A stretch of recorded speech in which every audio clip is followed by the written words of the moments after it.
Hola, buenos días desde Barcelona. Vamos a dar comienzo al webinar de hoy, correspondiente a un tema, peculiar, interesante, importante, como es el cálculo de las losas y el armado de las losas, ¿no? Cómo armar un elemento bidimensional de estructuras en el programa, ¿no? El cálculo de las losas es un tema que se aborda desde varios módulos, no solamente desde uno solo, sino que siempre que tenemos una superficie 2D bidimensional, pues hay que armarla. Entonces, bueno, por eso aquí aparece una retahíla de módulos, porque lo que vamos a explicar hoy hace referencia a armar las losas que puedan existir en cada uno de los elementos estructurales que nos podamos imaginar. Bien, por lo tanto, vamos a hablar hoy del armado de las losas como elementos bidimensionales. Entonces, bueno, vamos a seguir el índice habitual en el que, bueno, como veis aquí a continuación, primero hablaremos brevemente del alcance, que es lo que estoy haciendo ahora.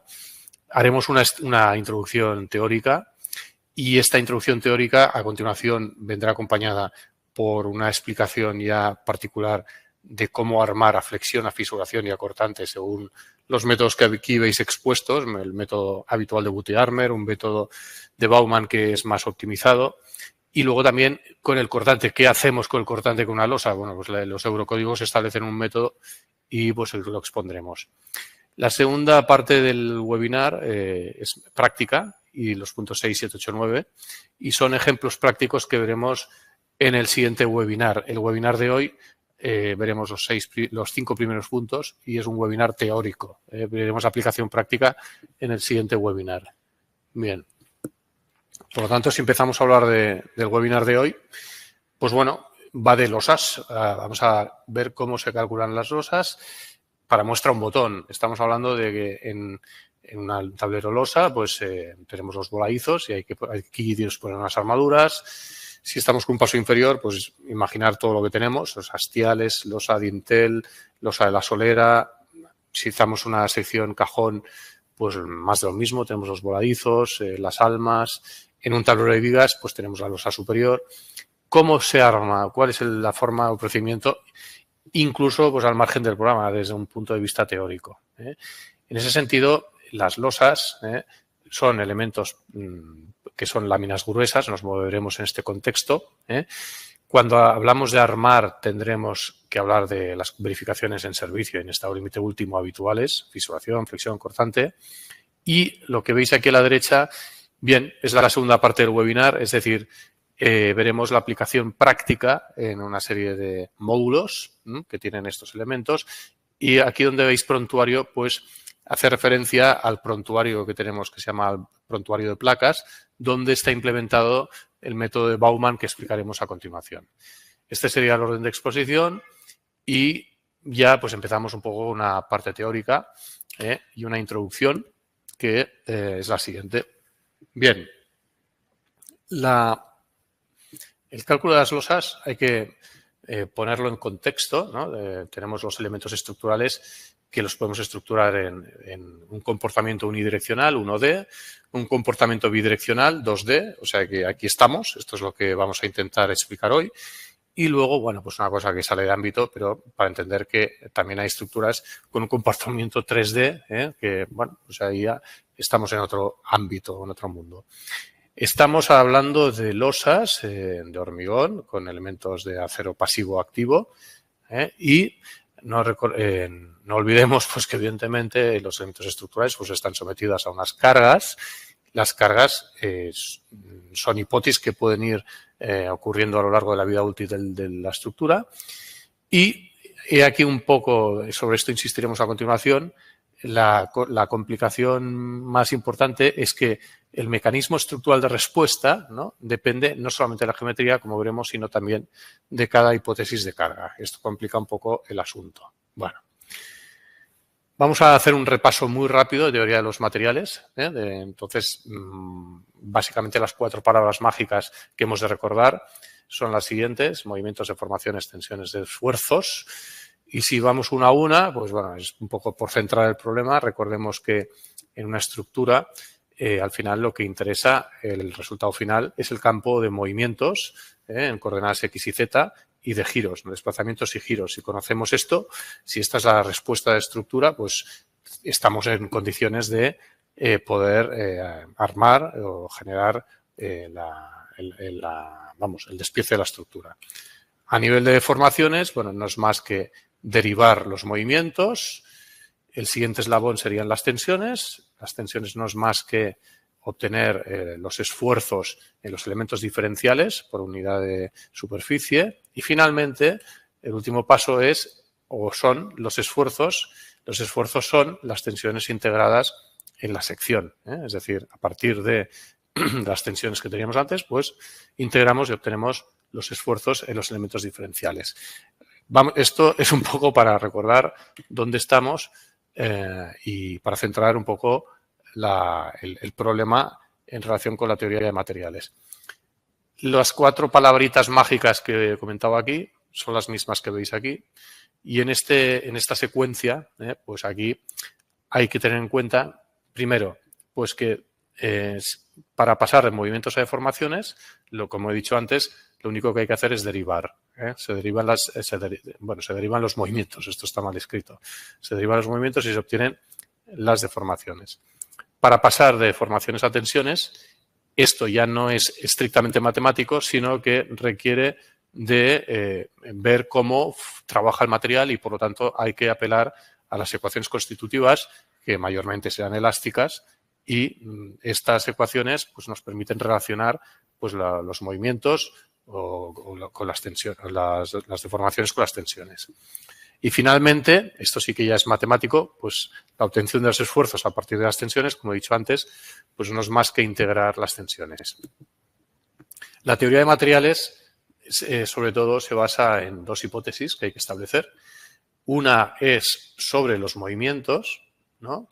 Lo que permite pues, acabar de establecer una serie de condiciones de contorno sobre las ecuaciones diferenciales que gobiernan los movimientos y deformaciones.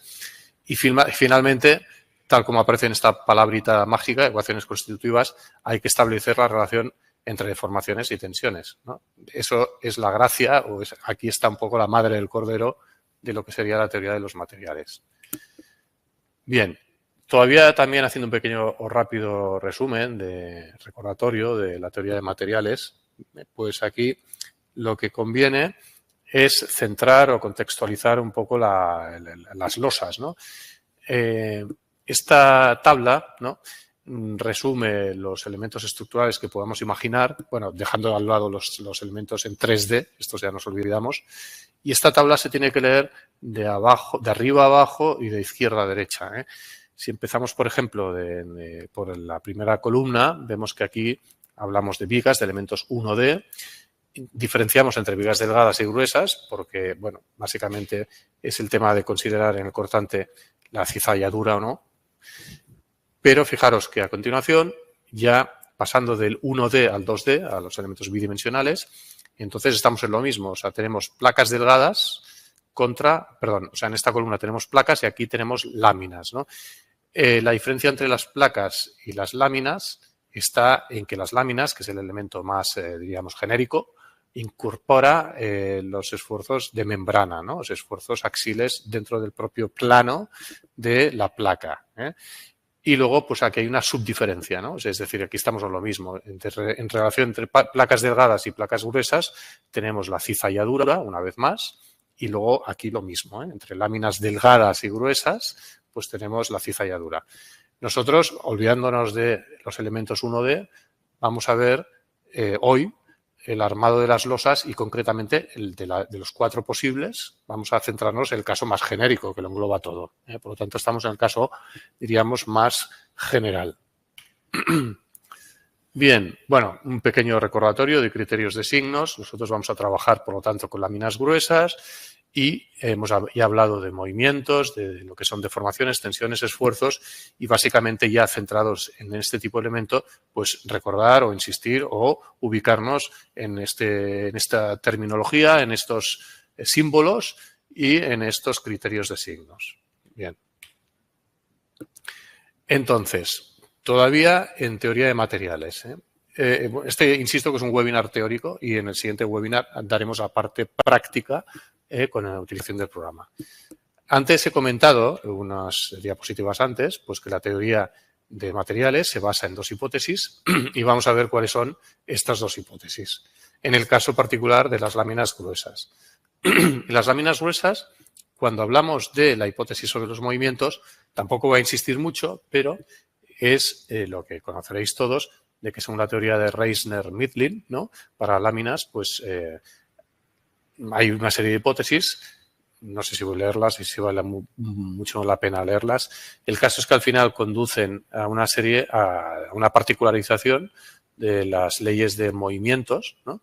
En base a estas hipótesis definidas. Y a continuación, la hipótesis B, la relación entre las deformaciones y tensiones, se ve en la siguiente diapositiva. Esto es hacer referencia a las ecuaciones constitutivas, pues según teoría elástica, ¿no? Básicamente lo que tenemos es aquí un recordatorio de lo que se asume como relación entre las deformaciones y las tensiones. Es decir, que estaríamos en toda la exposición de cara a cómo armar una losa en este contexto de teoría de materiales. Finalmente, bueno, insistimos en que para llegar a los esfuerzos, lo recordamos una vez más, hay que integrar las tensiones, pero al final no es más que eso. O sea, son las 4 palabras mágicas, por lo tanto, movimientos, deformaciones, tensiones y esfuerzos son las que constantemente estamos insistiendo. Bueno, ya hemos hablado de teoría de materiales, entonces si nos centramos ahora en los análisis, ¿no? Es decir, nosotros como ingenieros, pues básicamente tenemos una estructura con un comportamiento, como he dicho antes, pues que puede ser unidireccional, bidireccional o tridireccional, ¿vale? Centrándonos básicamente en estos dos casos, nosotros tenemos que, en nuestro día a día, tenemos que resolver la estructura. Eso quiere decir generar unos esfuerzos para después disponer unos armados. De eso va hoy un poco el webinar de hoy, ¿no? Yo he aquí resumido 4, para dar un poco contexto, hacer un zoom para afuera, ¿no? He resumido aquí los 4, diríamos,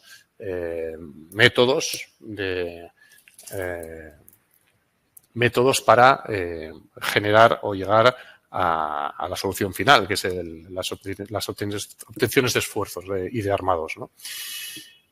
Recordaréis primero pues los cálculos analíticos, ¿no? Los cálculos analíticos son ecuaciones muy simples, por ejemplo, de una viga biapoyada, ¿no? Pues el PL cuadrado partido por 8, para entendernos.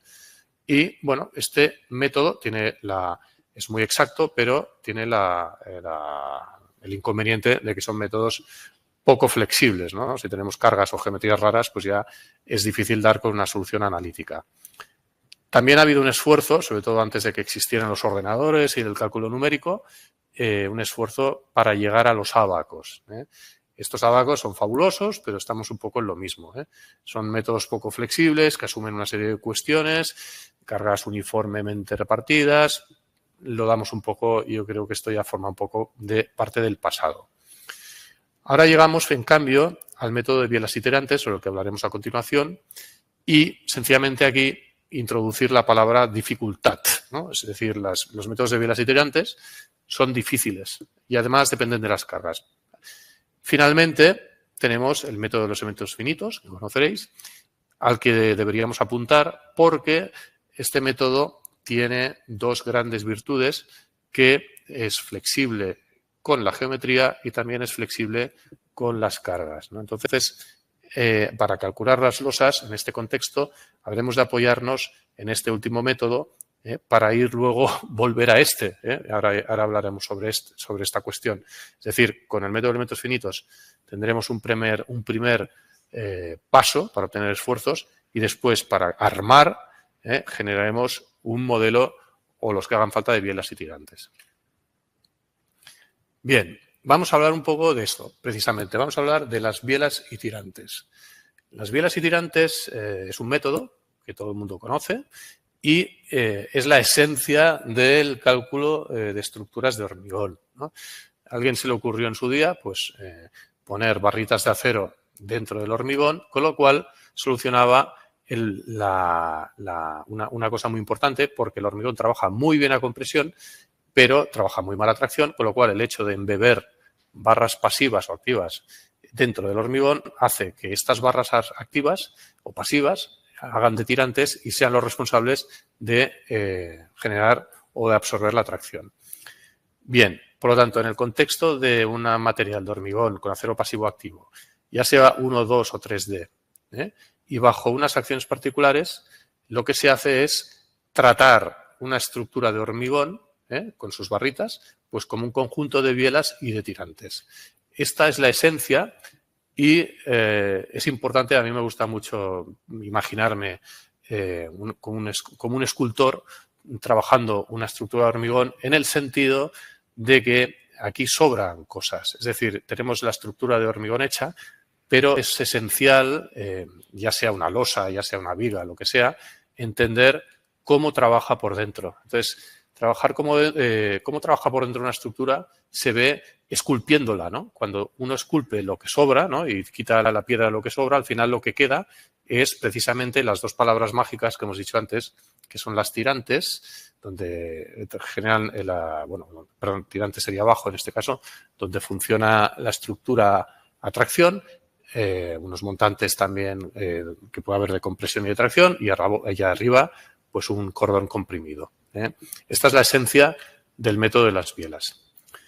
Ahora, también dentro de este contexto aparece, o quiero recordar, una cosa que se explica en la carrera, en la universidad, que es el teorema del límite inferior, que es un auténtico chollo, ¿no? Es una cosa que es una auténtica bendición, porque viene a decir que si en una estructura se encuentra un campo de tensiones que satisface las ecuaciones de equilibrio, cumple con las condiciones de frontera, las condiciones de contorno, y no rompe, no plastifica, bueno, esto se puede enunciar de una forma o de otra, pero ya me entendéis, es decir, si encontráis una estructura que aguante, entonces la estructura es segura y la carga aplicada no provocará el colapso de la estructura. Este teorema es un auténtico chollo porque lo que viene a decir es que yo puedo esculpir la estructura que sea de una forma o de otra y si yo garantizo que hay una forma que aguanta, eso quiere decir que la estructura, con independencia de que haya otras formas, otras esculturas que aguanten o no, pues yo gracias a eso ya garantizo que la estructura cumple, ¿no? Eso tiene una vertiente, además, que evidentemente si yo esculpo en una dirección, ¿no? Es decir, si dispongo los tirantes de una forma, lo importante es tener en cuenta que tendré que armar de forma coherente, ¿no? O sea, no puedo armar de una forma diferente. Tengo que armar según he previsto la forma de trabajar la estructura de hormigón. Bien, quiero, como he comentado antes, el webinar, insistir en que el método de bielas y tirantes, como sabréis todos, tiene una dificultad muy grande porque es muy difícil estandarizar una solución, tanto por la geometría como por las cargas. Solamente que los pilotes se dispongan de una forma ligeramente distinta impide sistematizar una solución. Los modelos de bielas y tirantes son muy difíciles de sistematizar.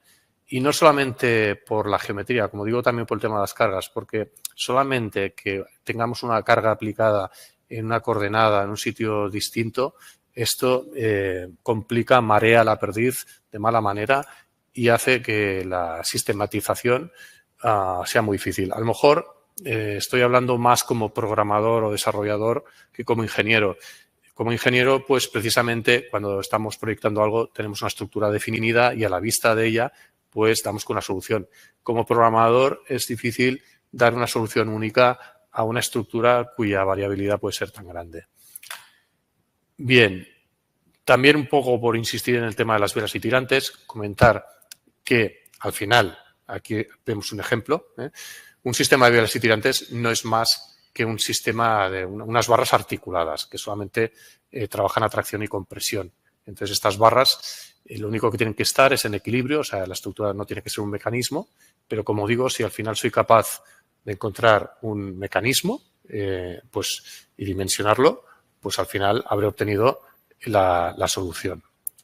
Aquí hay una palabra clave que es la creatividad. Es decir, como insisto en lo que digo, a partir de una geometría y unas cargas, el mérito la dificultad estriba en obtener un modelo, primero que sea válido y segundo que sea óptimo, porque a veces se plantean modelos de velas y tirantes que son muy bonitos, pero que a lo mejor pueden dar lugar a armaduras muy grandes, a tirantes con unas armaduras muy grandes. O sea, aquí sí que interviene el arte del ingeniero. Este arte, bueno, pues da pie a un webinar que haremos más adelante. Voy a poner dos ejemplos para poner de manifiesto la gran dificultad que tiene la generación de modelos de velas y tirantes. Si analizamos una zapata 2D, en función de los valores relativos de las compresiones y tracciones que podamos tener en el fuste, en cabeza, aquí tendremos, fijaros, 5 posibilidades ya así a primera vista de modelos posibles de velas y tirantes. La cosa se complica aún más si miramos el mismo ejemplo en 3D. Es decir, a partir de unos esfuerzos en cabeza con una flexocompresión esviada, fijaros toda la retahíla de modelos, 1, 2, 3, 4, 5, 6, 7, 8, 9. Son modelos, todos y cada uno de ellos diferentes, de su padre y de su madre. Y, claro, además cada uno de ellos conduce a la obligatoriedad de armar según se establece. Si yo al final he decidido que este es mi modelo, pues aquí estas serían los tirantes que los tengo que armar según el cálculo me dé. En fin. Ya hemos hablado lo suficiente de bielas y tirantes. Entonces recordemos, como hemos dicho, que la herramienta inicial para obtener los esfuerzos en el campo de esfuerzos de una placa, de una losa, el modelo, como hemos comentado antes, el método de análisis ideal son los elementos finitos, ampliamente conocidos, que al final son de dos tipos, bueno, dejando a un lado los neoprenos, tenemos placas y tenemos prismas. Entonces el programa o cualquier programa de elementos finitos lo que hará a partir de los datos de usuario es generar una malla, ¿no?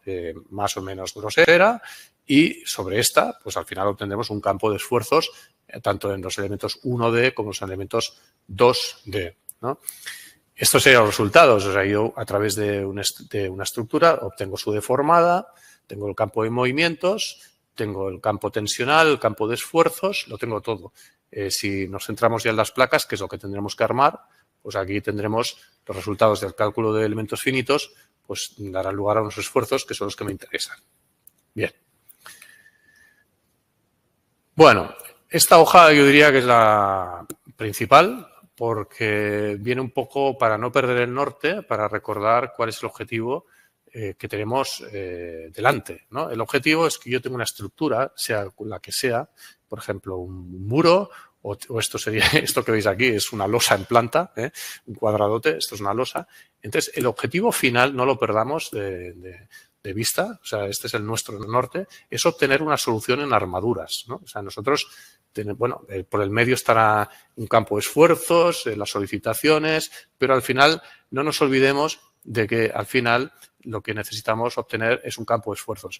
Es más, yo me acuerdo una vez que en una empresa teníamos una losa de cimentación y con un modelo de elementos finitos muy bonitos, muy complicado, pues lo que llegamos a obtener en una losa unas leyes de esfuerzos Q sub X, Q sub Y de cortante.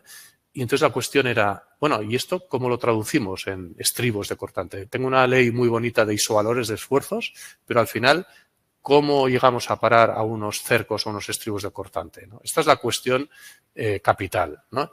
Entonces, centrando el problema, recordemos que estamos en el ámbito de hormigón, con acero pasivo activo. Cada elemento estructural está sometido a una serie de hipótesis de cargas que condicionan totalmente el problema. Y, bueno, pues en servicio y en rotura y en la vida útil de la estructura, en base a unos escenarios críticos, en servicio en estado límite último, como son los que leéis, pues hay que obtener unas armaduras. Insisto, los escenarios críticos, además, aquí hay una reflexión importante, pueden ser infinitos. Es decir, los escenarios críticos dependen de la geometría y de la forma de cargar la estructura. Y eso da lugar a formas pues de rotura que no podemos incluso imaginar. Es decir, al final las normativas establecen unas fisuras, unos escenarios críticos de fisuración, es decir, una losa se abre, se fisura, o de flexión, que da lugar a unas fisuras, a una rotura del hormigón de esta forma. El cortante, pues también da lugar a unas fisuras como imaginamos. La rotura por punzonamiento es otro escenario. El rasante, pues también es una forma de rotura de las losas que hay que coser. Entonces, para estas cosas hay que hacer frente para cada escenario sin obsesionarse, porque yo creo que, bueno, al final, cubriendo una serie de escenarios de forma razonable, pues podemos dar por bueno un armado, una estructura, pero realmente esto no hay quien lo pueda sistematizar más que por una buena práctica. Insisto un poco que a nivel de diseño de estructuras, a donde queremos ir a parar es a la generación o a la obtención del armado, de las losas, o de los elementos unidimensionales o bidimensionales, lo que haga falta, y eso pasa por partir, por lo tanto, es decir, no podemos considerar un número infinito de escenarios críticos, sino que tenemos que partir de unos escenarios finitos, ¿no? De flexión, cortante, torsión, punzonamiento, rasante, pero seguramente habrá más, ¿no? En función de otras tipologías de cargas y de geometrías, y en base a esos escenarios, pues obtener un armado.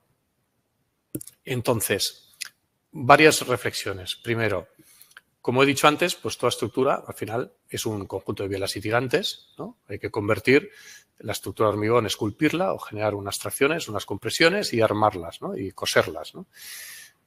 Podemos plantear inicialmente el método de elementos de bielas, el método de bielas y tirantes, o sea, olvidarnos de los elementos finitos, ¿vale?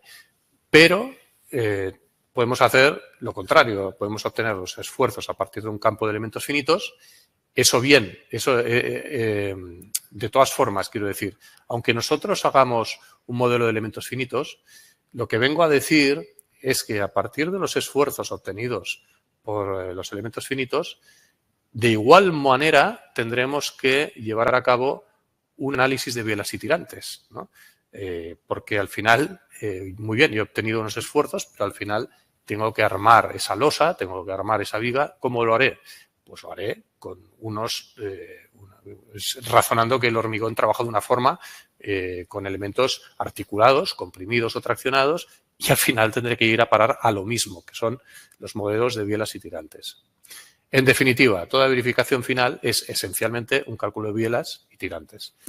E insisto en que no hay que ser obsesivo, es decir, gracias al teorema del límite inferior, pues no hay que prever todos los escenarios de rotura, hay que hacer una cosa razonada. Si conseguimos comprobar la estructura para un número n de cargas y de escenarios de rotura, pues y en base a la buena práctica, pues al final seremos capaces de dar por buena un armado de la estructura. Con esta foto lo único que quiero insistir o reseñar es que a veces las cosas cumplen en base de prueba y error, ¿no? O sea, es cuestión de, por ejemplo, todo el mundo sabe cómo funciona el comportamiento de una bóveda, de una ojiva, pero bueno, al final, hasta que no cargas y no ves un poco si carga más o menos, al final hay muchas reglas de buena práctica, evidentemente hay mucha ciencia, pero la ciencia de los materiales pues tiene un punto difuso, ¿no? Pues es una ciencia pues con bastantes coeficientes de seguridad y bueno, pues eso es lo que hay. Bien, yo diría que con esto estaría explicado y pasamos un poco ya a centrarnos en lo que serían las losas. Después de este paréntesis introductorio, vamos a hablar ya, vamos a concretar ya la explicación de cómo armar losas en CiberStudio, cómo se arman en el programa. Y insisto que en este webinar pues vamos con la parte teórica. La práctica la haremos en el siguiente webinar. Por recentrar un poco la cosa, el tema, el asunto, tenemos, por lo tanto, en las placas, vengan de donde vengan, un campo de esfuerzos que conocemos. Tenemos unos esfuerzos axiles de membrana, unos momentos, unos cortantes, tenemos unos torsores. Tenemos, dejando a un lado el punzonamiento, tenemos básicamente 3 verificaciones estructurales: la flexión, la fisuración y el cortante. Estos serían escenarios críticos, que son los que consideramos el programa. Como he dicho antes, pues cabe pensar en más escenarios críticos, pero estos serían un poco los que la normativa establece y con los cuales, pues de una forma práctica, podemos dar por buena el objetivo final, que es la disposición o de las armaduras, o sea, la obtención de los diámetros y separaciones, que de eso va el webinar de hoy. Para obtener esos diámetros y separaciones, aquí establecemos para cada verificación una serie de metodologías, y esto es lo que vamos a explicar a continuación. Si estamos hablando de flexión, diríamos que tenemos 3 métodos de aproximación. El más básico sería armar en 2 direcciones ortogonales, es decir, como si fueran 2 vigas, una vertical y otra horizontal, y olvidarnos del problema. Esta sería un poco la primera aproximación. La segunda aproximación, bueno, que no es una aproximación, es un método analítico que conduce a una solución, es aplicar el método Buty-Arner, que al final viene a ser armar con los momentos y los torsores, según veremos a continuación. Y en momentos o en lugares donde pueda haber puntas de esfuerzos, esto es en puentes desviados, en las esquinas de los estribos, de puentes, en lugares angulosos, ¿no?, con muchos obtusos, pues se aplicará o se puede aplicar alternativamente al método Buty-Arner, el método Baumann, según explicaremos. Estos 3 métodos serían los mismos para llevar a cabo el cálculo de fisuración, y en cuanto al cortante, según veremos adelante, podemos hacer lo mismo que antes, es decir, armar en 2 direcciones ortogonales como primera aproximación, o utilizar el método del cortante equivalente según se expone en los eurocódigos. Bien, vamos a empezar ya, por lo tanto, sobre esta base. Ahora vamos un poco ya más a la segunda parte del webinar. Vamos a empezar por hablar vamos a hablar de los 3 métodos y empezaremos por el método de Buty-Arner. La cuestión es, insisto, nosotros de una forma o de otra hemos obtenido estos esfuerzos, un campo de esfuerzos, conocemos los esfuerzos concomitantes en cada punto de la losa, este campo definido por estos esfuerzos, y la pregunta es, ¿cómo narices armo, ¿no? ¿Cómo dispongo las armaduras? Bueno, no es obvio, es una cuestión difícil, a priori hay que tirar de un método, y es lo que viene a proponer ahora la explicación actual sobre el método de Buty-Arner. La cuestión es también, partiendo de este campo de esfuerzos, que nosotros queremos armar según unas direcciones determinadas. Es decir, el método actual de Buty-Arner, que explico, permite no solamente armar en direcciones ortogonales, sino que también las direcciones pueden ser desviadas. Esto sería, por ejemplo, el ejemplo de, bueno, esto va a criterios, pero cuando tenéis un puente que en planta está desviada, podéis hacer la armadura longitudinal horizontal y la armadura transversal en la dirección desviada del puente. Sería un criterio. Va a ser menos eficiente, pero es una forma de ejecución. Entonces, el método de Buty-Arner permite contemplar las armaduras, o permite deducir las armaduras en 2 direcciones genéricas que estarían definidas, en este caso, por el ángulo θ y luego el ángulo alfa. O sea, queremos armar en la dirección azul, ¿no?, que veis aquí en la pantalla. Por lo tanto, la pregunta, bueno, el método se basa, aquí se resume lo que vamos a hablar en continuación, que tenemos unas armaduras en la dirección azul n y unas armaduras en la dirección azul alfa. Y la pregunta es, ¿qué esfuerzos axiles y momentos, NN y N alfa, M alfa, con los cuales obtendremos estas armaduras dimensionándolas como si fuera un cálculo de una viga, O sea, la idea es obtener estos esfuerzos y con estos esfuerzos calcular esto como una viga por metro lineal y calcular esto como una viga por metro lineal, y en ambos casos con el canto del espesor de la losa. Bueno, por lo tanto, el método de Buty-Arner lo que busca es obtener estos 4 valores. Entonces, el caso de los axiles es fácil. Empezamos por hablar de estos valores de aquí. El caso de los valores de los axiles se obtienen según un cambio de ejes y sencillamente con esta fórmula, y pues con estas expresiones sencillas, pues el ingeniero, con independencia del programa, pues obtendría ya los axiles con los cuales armar las vigas en estas 2 direcciones. Esta es la parte más sencilla del método, con un cambio de ejes pues quedaría resuelto. Ahora vamos a centrar la explicación en obtener los esfuerzos virtuales, ¿no? M asterisco n y M asterisco alfa. ¿Cómo obtenerlos? Bueno, el primer paso, ¿no? Recordemos que este es el campo de esfuerzos en el sistema global, ¿no? El esfuerzos XY. El primer paso sería, para obtener estos valores, un paso intermedio, obtener los esfuerzos expresados en el sistema definido rojo, ¿no? En el cual el eje n coincide con la dirección azul, ¿no? de armar, y la dirección t sería perpendicular. Es decir, hacemos sencillamente un cambio de ejes. A partir de los esfuerzos mx, my, mxy, con un cambio de ejes, pues obtenemos los esfuerzos en el sistema de ejes en color rojo, ¿no? Este sería el paso previo. Pero una vez hecho esto, ya sin más dilación, la siguiente, bueno, la hoja actual, la pantalla actual, lo que os está mostrando es, como os digo, hemos obtenido los esfuerzos mn, mt, mnt mediante un cambio de ejes, y la pregunta es cómo obtener los momentos en las dos direcciones azules con las cuales armar, ¿no?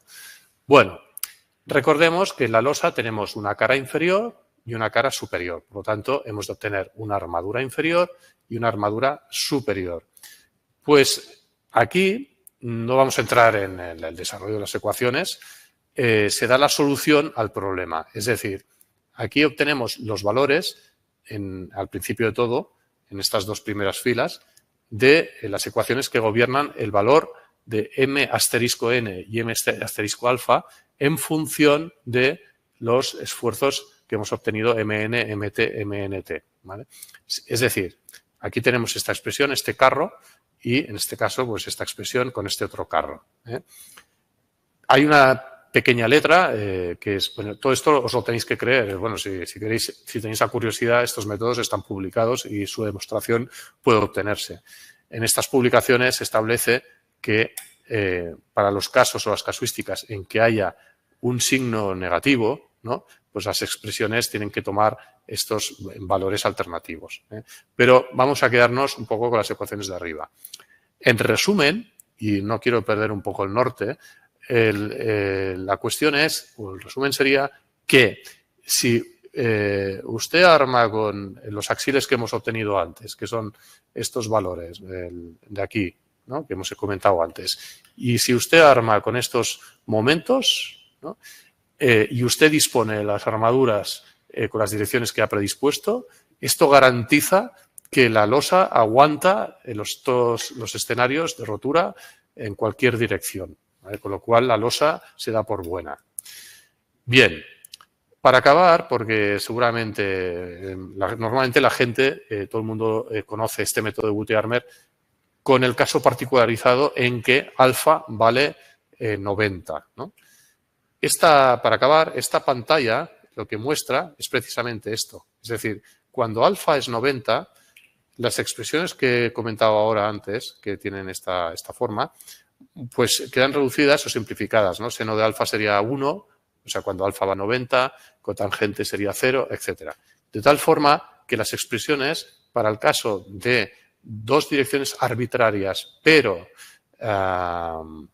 ortogonales, en este caso, o sea, teta, recordemos que puede tomar cualquier valor, pues se simplifican mucho las ecuaciones. Entonces, los valores de mn y m alfa, con los cuales armar las dos direcciones azules, quedan reducidas a lo que todo el mundo recuerda o sabe, que básicamente lo que dice el método de Buty-Armer para el caso de direcciones perpendiculares, básicamente consiste en coger el momento y sumarle el torsor, ¿no? Con su valor absoluto, ¿no?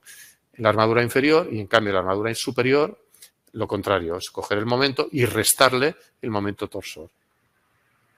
Esta sería un poco la exposición del método de Buty-Armer que se aplica en el programa, como veremos en el siguiente webinar, y que puede ser aplicado sobre cualquier tipo de losa o de estructura 2D del programa al margen del programa. Vamos ahora a hacer una explicación sobre lo que sería el método de Bauman, ¿no? El método de Bauman también está documentado en la bibliografía. es un método que está publicado y que además tiene su razón de ser en la optimización del método Bootey-Armer. Es decir, el método de Bootey-Armer que hemos visto anteriormente, ¿no?, que permite armar en dos direcciones, ¿no?, arbitrarias, ¿no?, que además no tienen por qué ser ortogonales. Bueno, está muy bien, funciona perfectamente, pero es demasiado o puede resultar conservador en el caso de ángulos muy oblicuos o muy obtusos. Por ejemplo, sería en las zonas de esviajes de puentes, en las zonas de estribos, pues allí puede resultar que el método de Bootey-Armer no es suficiente, y aparte el método de Bootey-Armer tiene otra limitación, que es que trabaja con dos direcciones arbitrarias, pero no con más de dos direcciones arbitrarias. El método de Bauman, que está implementado en el programa en Civil Studio, es más fino y se utiliza dentro del programa, como digo, para las zonas de refuerzos o en los funchos o en las zonas de estribos, como comentó antes, y es para generar armaduras de refuerzo, ¿no?, en losas que requieren un análisis más fino, ¿no? Esta pantalla que estáis viendo ahora resume lo que voy a explicar ahora a continuación. La cuestión es, nosotros partimos, igual que antes, de un campo de esfuerzos, ¿vale?, que son esfuerzos que hemos obtenido mediante el método de elementos finitos o mediante cualquier otro método, lo que sea. Aquí tenemos unos esfuerzos axiles, unos esfuerzos de membrana y unos esfuerzos, pues, de flexión, unos torsores, bueno, lo que nos da la teoría de materiales, ¿no? Bien, el método de Bauman es un método de comprobación. Es decir, lo que hace es verificar si una estructura con una armadura dada, definida por el usuario, cumple o no cumple, ¿no? En ese sentido, esta es la gran ventaja del método de Bauman, lo veis aquí abajo, permite, aquí igual tendría que haberlo dibujado para que quede más clara, permite trabajar con un número finito, pero bueno, o sea, indefinido, lo podéis poner 1, 2, 3, n, 10, 20, un número de capas de armaduras, el número que vosotros deseéis. Entonces, cada capa de armaduras viene definida por un área, ¿no? Bueno, si aquí estamos con un bicho de diferencial, ¿no? O sea, esto es un elemento diferencial, pues, con un canto de la losa, pues el que sea, imaginemos que es una losa de un tablero de vigas, pues esto serían 25 centímetros y esto sería un ancho de, por un metro lineal, ¿no? Bueno, pues la armadura se define por metro lineal, ¿no? Para cada capa, y luego además la armadura, cada una de ellas puede ser oblicua, o sea, no tiene por qué coincidir con las direcciones 1 y 2, sino que pueden seguir la dirección que sea, definida por un ángulo alfa, y esta armadura que va por capas se define por una altura, y esa altura al final está medida evidentemente respecto al plano medio de la placa, ¿no? O sea, pues va subiendo de abajo a arriba, ¿no? Es decir, resumiendo, lo importante, el método de Bauman permite comprobar losas con n armaduras en direcciones arbitrarias, ¿vale? ¿Cuál es, si nosotros hemos definido esta losa, ¿no?, y la queremos comprobar, por lo tanto, el método de Bauman, ¿cuál es el resultado? El resultado, las incógnitas del problema son el estado deformacional del elemento diferencial de la placa de la losa que estamos estudiando, ¿no? Bien, aquí viene un poco ahora vienen muchas ecuaciones, pero que pasaremos un poco deprisa, pero yo quiero insistir sobre todo esto en esta pantalla porque es lo más importante, lo más esencial. El tema es, o el resumen es, que las incógnitas del problema, que son estas seis valores, que sería un poco lo que está aquí destacado, se corresponde con dos planos de deformación, son dos planos de formación definidos por un ángulo θ, ¿no? Y estos planos de formación son los correspondientes a los planos principales, ¿no? Que entendemos por planos principales a aquellos en los que no hay esfuerzos de rasante ni hay torsores, ¿no? Es decir, el objetivo es, sobre esta situación, obtener cómo se deforma el elemento diferencial, y para describir cómo se deforma ese elemento diferencial, nuestro objetivo es obtener la descripción de los planos de deformación en las dos direcciones principales del elemento diferencial. Bien, para obtener esta deformación, bueno, ahora os pido un poco de paciencia. Sencillamente, ahora sí, este webinar después haremos como siempre un PDF y estas ecuaciones o la información que haga falta, pues os la podemos hacer llegar. Lo que no quiero ahora es detenerme, no tiene sentido hacerlo además tampoco en el detalle de las ecuaciones. Sencillamente, lo único que quiero comentar ahora es que para llegar a la solución final del método de Bauman es preciso obtener primero la descripción de los esfuerzos en el hormigón. Aquí no entro al trapo, o sea, no voy a entrar un poco en detalle. Lo único que estoy haciendo aquí es formular, según el método de Bauman, cómo se escriben las deformaciones en el bicho diferencial, ¿no? En sus ejes globales y los ejes principales. Después, a continuación, pues todavía estamos en hormigón, a partir de las deformaciones, pues se obtienen las tensiones, ¿no? Es decir, a partir de la ecuación constitutiva, ¿no? Que sería la del hormigón. Nosotros tenemos en el programa pues la relación entre las deformaciones y tensiones. Estas son las ecuaciones constitutivas, al fin y al cabo, las cuales me permiten pues pasar de deformaciones a tensiones y, bueno, expresarlas de una forma genérica. Y una vez tenemos las tensiones, todavía en el hormigón, pues lo único que hacemos es integrar las tensiones y obteniendo un campo de esfuerzos, ¿vale? Y haciendo lo mismo en el acero, hasta ahora he hecho en el hormigón, bueno, pues tenemos unas deformaciones, tenemos unos esfuerzos y al final unos esfuerzos integrados. No quiero entrar en este detalle, me lo paso por alto porque es absurdo, pero sí que me detengo en esta pantalla, ¿vale? Después de todas las pantallas que he pasado un poco así deprisa y corriendo, el resumen es, como recordaréis, partíamos de unos esfuerzos, ¿vale?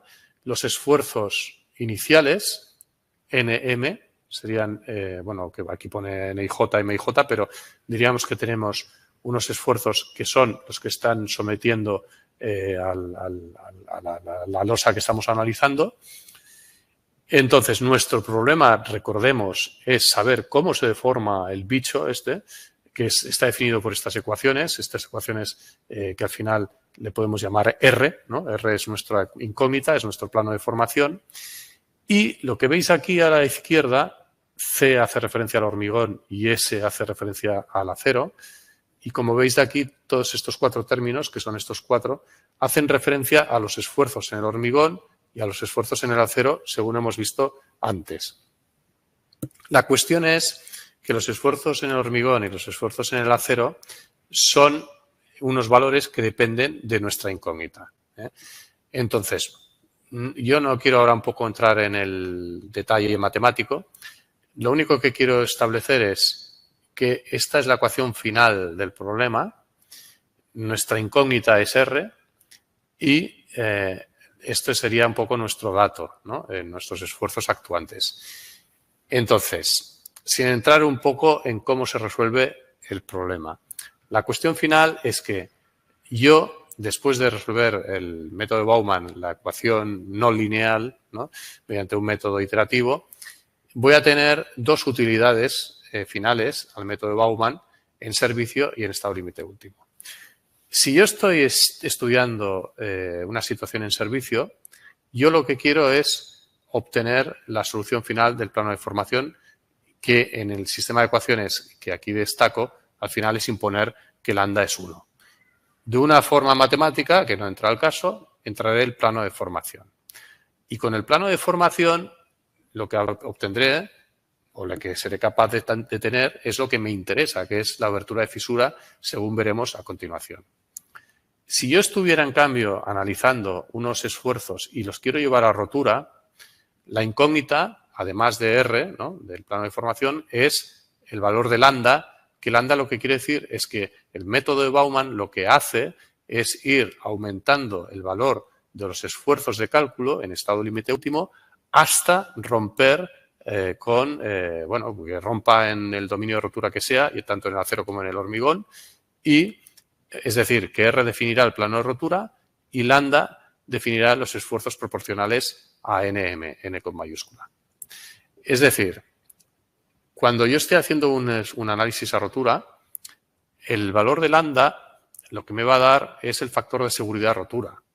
Y con ese valor de lambda, lo que voy a obtener aquí serán los esfuerzos últimos. Con lo cual, el método, en resumen, me permite, dado unos esfuerzos, dadas unas armaduras, saber cuál es el factor de seguridad de rotura en esa placa. Recordemos que es un método de comprobación. Y recordemos que en el próximo webinar os enseñaré cómo funciona en un ejemplo práctico el método de Bauman y además tenemos un prontuario que trabaja directamente con él. Y esto es lo que permite el método de Bauman en estado límite último de rotura. Si estoy haciendo un análisis en servicio, entonces el método de Bauman lo que me da directamente es el plano de deformación. ¿Qué hago con el plano de deformación? Pues con el plano de deformación conocido, porque ya es un resultado final, me permite obtener la abertura de fisura, que eso es lo que comento aquí a continuación. Básicamente, lo que estáis viendo aquí es, esto se ha de entender como la losa en planta, ¿no? Y entonces, nosotros con la resolución del plano de rotura, del plano de deformación, al final conocemos cuál es la dirección de la máxima tracción, de la dirección del plano principal. Por lo tanto, es muy intuitivo pues entender que la fisura que nosotros queremos obtener como resultado final mediante el método de Bauman va a ser perpendicular al plano va a ser perpendicular a la dirección de máxima tracción. Sin embargo, bueno, no me basta saber con la dirección, necesito conocer la abertura de fisura. Si ahora voy o tiro de eurocódigos o tiro de norma americana, aparecerán unos términos en la ecuación. O sea, yo parto de la deformación en rotura, de la deformación en servicio correspondiente a la dirección principal, pero yo al final lo que quiero es llevar al WK, ¿no? A la abertura de fisura. Entonces, para eso recordaréis que la normativa pide una serie de términos, ¿no? Uno, por ejemplo, es la separación media de las armaduras, el valor de S. Bueno, pues ese, sin entrar en mucho detalle, como yo he definido perfectamente las armaduras, pues sobre la dirección de máxima tracción yo puedo establecer perfectamente el valor de la abertura del valor de la separación media de las armaduras. Y con este valor obtendré la abertura de fisura WK. Bien. Hemos acabado, por lo tanto, el método de Bauman y lo último que me queda por explicar, y con eso acabaremos, es el método del cortante equivalente. El método del cortante equivalente está expuesto en los eurocódigos, ¿no? Y digamos que el problema que nos encontramos es el que os he explicado, bueno, con aquel ejemplo al inicio del webinar. Es decir, yo he generado un modelo de elementos finitos, obtengo unas leyes de esfuerzos cortantes, Q sub X y Q sub Y, y entonces la pregunta es, ¿cómo me lo cocino, ¿no? ¿Qué hago con eso? ¿Cómo armo una losa? ¿Cómo pongo los estribos? ¿Cómo pongo los cercos, ¿no? Esa es un poco la cuestión que estamos abordando ahora, que es lo último que queda por explicar del webinar de hoy. Es decir, nosotros hemos de llegar a unos cercos, ¿no? Unos diámetros y con unas separaciones longitudinales y unas separaciones transversales. De todas formas, entiéndase que el paso previo es obtener las armaduras de cortante, ¿no? O sea, los centímetros cuadrados por metro cuadrado, las armaduras mínimas de cortante y luego, igualmente, la comprobación sobre las vidas de compresión. Recordemos que todo escenario crítico que estemos contemplando, al final, conduce a una serie de bielas y tirantes, a una celosía que hemos de armar de una forma o de otra. En eso consiste el método del cortante equivalente que ahora os explico. Tal como os digo, es un método que está expuesto en el anexo LL del Eurocódigo de Puentes y es el que se utiliza dentro del programa. Bien, la cuestión es que, perdonadme si aquí aparece un follón de ejes, pero la cuestión es, antes que perder el norte, yo tengo aquí un campo de esfuerzos, Q sub X, Q sub Y, y yo quiero armar, este es el objetivo. Entonces, para ello, pues aquí veis en colorines una serie de ejes. Entonces, un poco por así escribirlo, en rojo tenemos los ejes de la placa, ¿vale?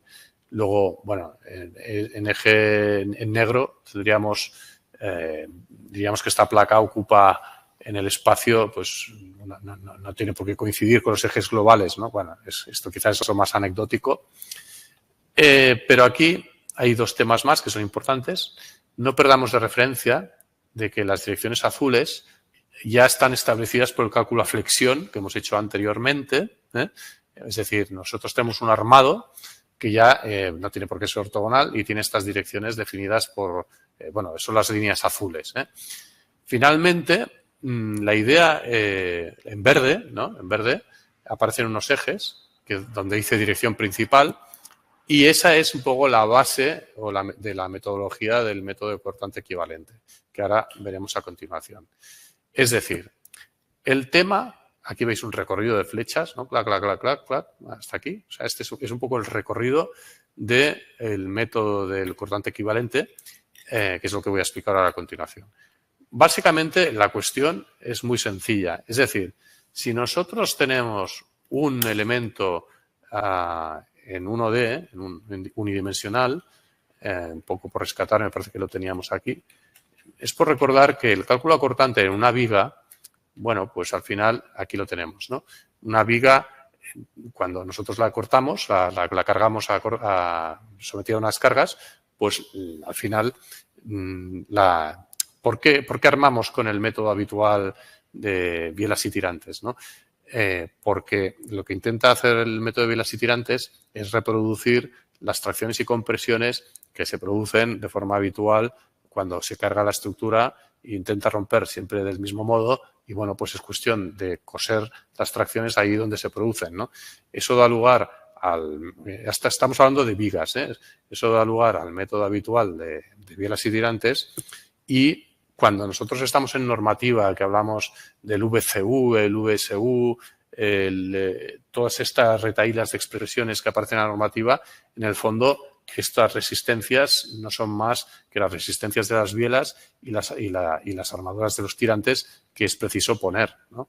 Es decir, no estamos haciendo otra cosa que reproducir este modelo de bielas y tirantes. Bueno, pues dicho esto, la idea en la que consiste el método del cortante equivalente básicamente es en conseguir una dirección en la cual el cortante sea, es decir, perdón, ahí ya estoy ubicado. O sea, el resumen sería en la losa, partiendo de unos esfuerzos en placa, ¿no? Que pueden ser genéricos, expresados en un sistema, bueno, Q sub X, esto está mal, ¿eh? O sea, sería Q sub Y, N sub Y, M sub Y, ¿no? Esto estaría mal, pero esto está bien. Bien, la idea es obtener una dirección principal, la dirección en verde que os decía, en la cual pueda tener la viga, o sea, pueda considerar la losa como una serie de vigas paralelas, ¿no? Es decir, para entenderlo, yo lo primero que hago es el campo de esfuerzos, mediante un cambio de ejes, se convierte en un sistema Q sub 1 o Q sub 2 en función de un ángulo phi, ¿no? Un ángulo phi. Esto es un cambio de ejes, ¿vale? Lo que se hace a continuación es sencillamente imponer que Q sub 2 sea 0, ¿vale? Entonces, cuando yo intento imponer que Q sub 2 sea 0, que sería esta ecuación, al final esto queda garantizado por un ángulo phi sub 0, que sería este de aquí, ¿no? Que al final no es más que la relación entre Q sub i y Q sub x. Entonces, ¿qué ocurre? Que en esta dirección definida por el ángulo phi sub 0, ¿no? Donde Q sub 2 es 0, al final, en realidad, lo que quiere decir es que Q sub 1 es el cortante principal y el único cortante que se produce en esa dirección, ¿no? En esa dirección principal, pues tengo una serie de vigas paralelas y en cambio en perpendicular, pues no tengo nada. Entonces, yo ahí puedo reproducir, de alguna forma es la esencia del método, el esquema de bielas y tirantes que conocemos muy bien en el cálculo de las vigas, ¿no? De los elementos unidimensionales. Entonces, recordemos por el teorema del límite inferior que si yo hago trabajar la estructura de esta forma, entonces garantizo que la estructura no colapsará, ¿vale? Bien, dicho esto, ya tengo, por tanto, el cortante con el cual voy a armar a cortante, ¿no? Valga la redundancia. Bien, esto es por no perder de vista los esfuerzos axiales y momentos que es preciso conocer en la dirección que yo estoy analizando del cortante, del ángulo definido por phi. Esto que veis aquí no es más que un cambio de ejes, es decir, lo que se hace aquí es, a partir de los esfuerzos nx, mx, my, pues obtengo los esfuerzos en la dirección principal, ¿no? Definida por los ejes en verde, mn, mt y mnt, y lo mismo para los axiles. Por lo tanto, en resumen, la metodología del cálculo, ¿no? Consiste, obtenido el cortante de este modo, ¿no? Este cortante en la dirección principal, pues en la dirección del cortante principal el elemento lámina se comporta como una viga y por lo tanto deberían aplicarse las reglas de cálculo apropiadas de una viga, ¿no? En dicha dirección, los esfuerzos a considerar toman los valores que hemos dicho, es decir, estos tres valores pues serían los correspondientes al cortante según hemos dicho y al momento y axil en la dirección principal con este cambio de ejes. Con estos esfuerzos lo que tengo que hacer es, y nada más que eso, pues utilizar las expresiones del cortante en un elemento unidimensional. Y con eso armaría la losa a cortante, con estas cuantías, centímetros cuadrados metro, que puedo obtener de estas expresiones. El matiz, el único matiz, es que, ya que voy a armar en la dirección principal en verde que veis aquí, ¿no? Como sabéis, en las expresiones de cortante intervienen unos términos de armaduras, ¿no? Las armaduras longitudinales que es preciso conocer porque intervienen en las expresiones de cortante. Bueno, pues con las armaduras, según veis aquí, lo que se va a hacer también es un cambio de ejes. Es decir, las direcciones las tengo en azul, ¿no? Pero estas armaduras las tengo que traspasar, ¿no? Hacer un cambio de ejes y considerar las armaduras en la dirección AS1 y AS2 de verde, ¿no? La que me interesará es la AS1. Pues lo único que se hace aquí es la descripción del cambio de ejes en función del ángulo beta, que es el que define la ubicación de la placa. No tiene más misterio. Bien, aquí acaba el webinar. Según hemos visto hoy, la parte teórica del cálculo de las losas en elementos bidimensionales. Y, bueno, como siempre, las partes teóricas pues pueden ser o resultar más áridas. Yo creo que en este caso particular, bueno, creo que puede resultar un tema bonito. Hay partes teóricas que son mucho más aburridas, digámoslo de una forma. Y perdonad un poco si me he alargado más a cuenta. Con esto acabo el webinar y entonces el próximo webinar sería la segunda parte consistente en ver ejemplos prácticos de todo lo dicho en el módulo del prontuario para el cálculo de Bauman y en cada uno de los módulos donde cada vez que se tiene que calcular la losa, como ya sea un tablero de vigas, un estribo, un muro pilotado, pues siempre que hay una losa, un elemento 2D, pues veremos cómo lo hace el programa. Y ese será el próximo webinar y bueno, eso es todo desde Barcelona y espero que haya sido de vuestro interés y nada más por mi parte y nos vemos en una o 2 semanas. Un saludo, por lo tanto, desde Barcelona. Hasta luego. Adiós.